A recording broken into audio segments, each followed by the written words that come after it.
Bonjour à tous, je vous propose aujourd'hui une recette d'entrée très festive et très simple à faire. Il s'agit d'un brie en croûte en fait, un brie en pâte feuilletée. Pour réaliser cette recette, il va vous falloir donc un brie entier, rond, deux pâtes feuilletées, du miel, pas trop, deux grosses cuillères à soupe, un œuf. Il va vous falloir 70 g à peu près de noix de pécan, enfin là c'est pas la quantité nécessaire, c'était pour vous montrer, des cranberries, séchés ou des raisins, en fait, tout simplement des raisins de Corinthe séchés, ou encore vous pouvez utiliser des fruits secs, des fruits séchés comme des cerises par exemple, ce genre de choses. Voilà, donc c'est très simple pour réaliser la recette. J'ai pris, donc j'ai haché mes noix de pécan que j'ai fait un petit peu dorer au four. Donc là je les sors. Voilà, on va mélanger donc nos noix de pécan,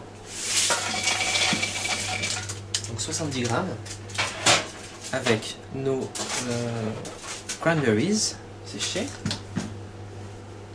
Donc je mets tout ça ensemble. Donc pareil, hein, vous hachez les cranberries ou alors les raisins grossièrement. Voilà. Je vais mélanger avec 2 grosses cuillères de miel, comme ceci. Voilà. On mélange le tout.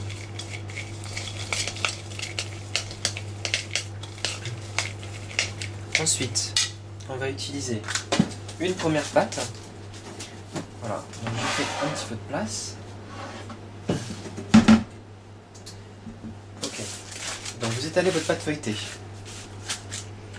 On va poser en fait le brie dessus.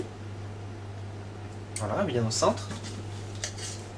On va venir recouvrir le brie de ce mélange de noix de pécan, cranberries. Donc ce sont des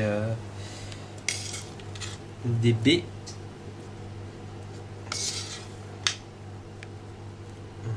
Des érelles en France. Ok. Voici. Et ensuite, on va recouvrir. Alors ce qu'on va faire, on va casser notre œuf là-dedans. Donc vous cassez l'œuf entier. Pendant ce temps, vous avez fait préchauffer votre four à 180 degrés. Je mets un petit peu d'eau, l'équivalent de 2 cuillères à café. Je casse le jaune, vous mélangez. Voilà. Ensuite, ce qu'on va faire, c'est qu'on va badigeonner tout autour pour permettre une meilleure adhésion de la seconde pâte feuilletée.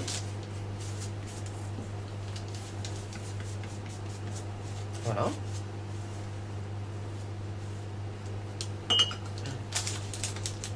Donc, je déroule ma deuxième pâte feuilletée sur la première.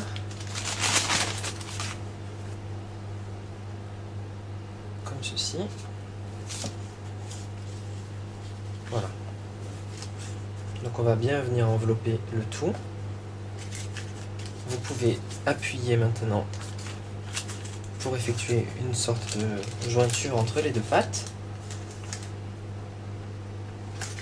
Voilà, on appuie bien.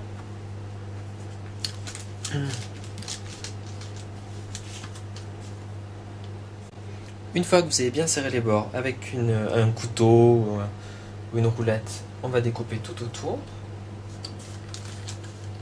Donc vous découpez à quelques centimètres du bord. Voilà. Le reste de pâte, je réserve. Et donc là, je vais quand même rabattre. Hein, voilà, je rabatte. Si vous voulez vous amuser à froncer votre pâte, vous pouvez également. Hein, ça sera plus joli.